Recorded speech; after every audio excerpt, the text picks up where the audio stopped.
It's taking me a little longer than I expected to get this channel up and running, but I really try to follow my intuition. And I was drawn to more in the moment vertical shorts. None of them were short.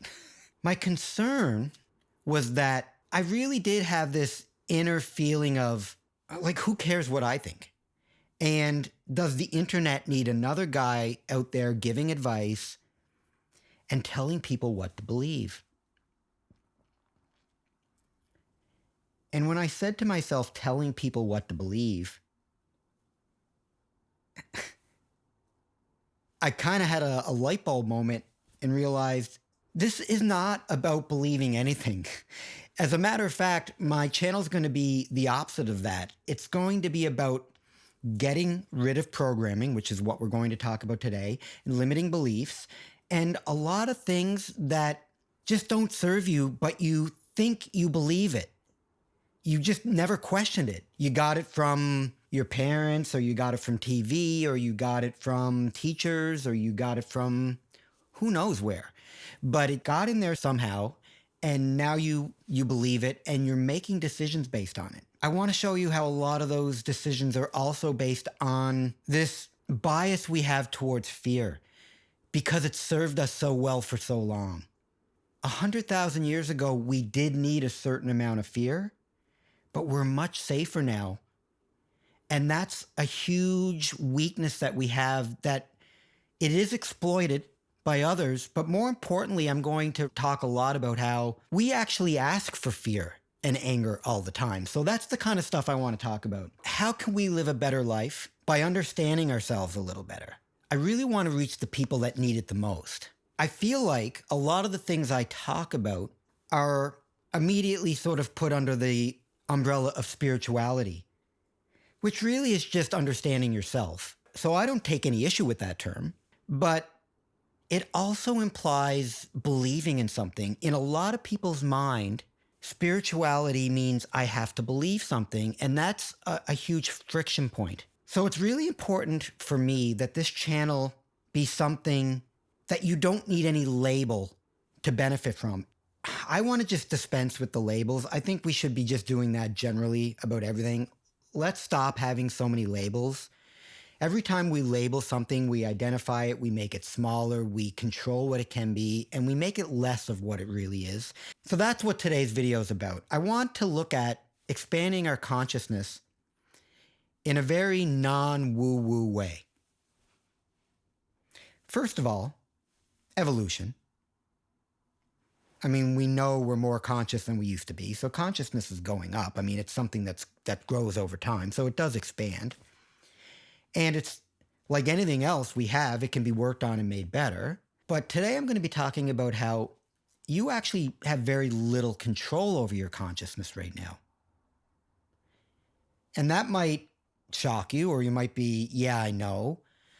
But if you're somebody that thinks that, well, no, I control my brain, I challenge you to stop thinking. Press pause on the video and see how long you can go without having a thought. I probably left enough time there. If you're like everybody, there's just a constant barrage of thoughts coming into your head. A great example is an earworm.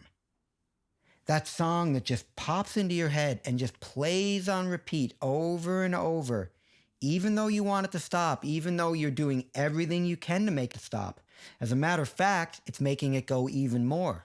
Something popped into your head, it started playing, you wanted it to stop, but you couldn't make it stop. So you definitely don't have full control over your consciousness, right? So why is that? It's because of all the programs and limiting beliefs we just take on. There's nobody that's immune. We just have all of these structures. Everything about our society are man-made structures that are based on ideas, other people's ideas. Ideas that were conceived a very long time ago. Some of them maybe are timeless ideas that will serve us well into the future. But a lot more of them are way out of date, and they don't serve us at all anymore. Why are we so quick to get so angry about all these things everybody else is doing?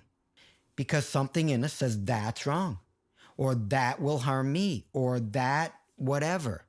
We all know that on our computers or on our phones, if we keep downloading lots of apps and we get some of them from some places that maybe aren't all on the up and up, and they might come with some spyware, some malware underneath, and we get some viruses from some emails we opened, our computer's going to run slower and slower. Less of its processing power is available in the moment because it's running all these background things that nobody wants.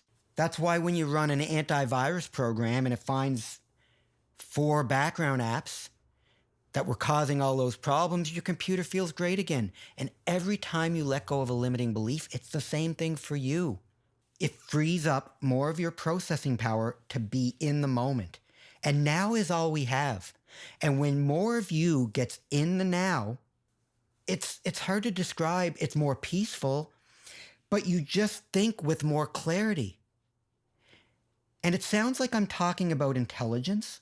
And in a way, it's kind of like more intelligence because your reason is more clear.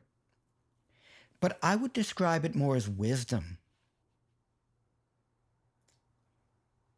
And wisdom is patience, right?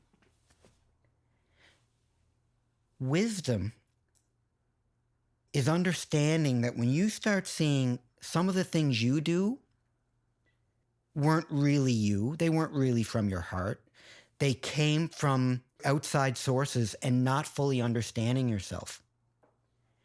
When you have the wisdom of understanding that, then you can see in others that when they do something you don't like, it's the same thing.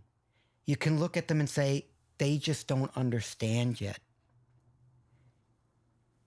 And that's the path to finally letting go of all that anger and all that frustration with everyone. These are ideas that are just put in us from when we're children. And a lot of these ideas are so old, like this fear response. That's why we all get so triggered. That's why the culture war is out of control. Yes, powers that be are using it to pit us against each other, but even that's not the way to look at it. It's because we're allowing it to happen when we give them our attention and our fear. There are literal steps you can take that give you tangible results as you go. And you start just realizing the power of who you are. You're creating your reality. And why do we care about any of these things we care about anyway? Really? Because we want to be happy. Because we want peace, right? So the more you understand your own power and the more you come into the realization of your ability to have peace in almost any circumstance, you realize that none of that has any power over you. Yes, some circumstances are more challenging than others, but we make most of them a lot harder than we have to. And that's what I want to try to help with. I'm going to explain all the stuff that's worked for me, and I'm going to be sharing what I'm going through as it's happening because, you know, I'm not claiming to be at the end of the path, but I know I'm a lot better off than I was before. I know I'm at a place where I can turn around and put my hand back to some others. So let's build this new earth, whatever that means for you. I love you. Bye-bye.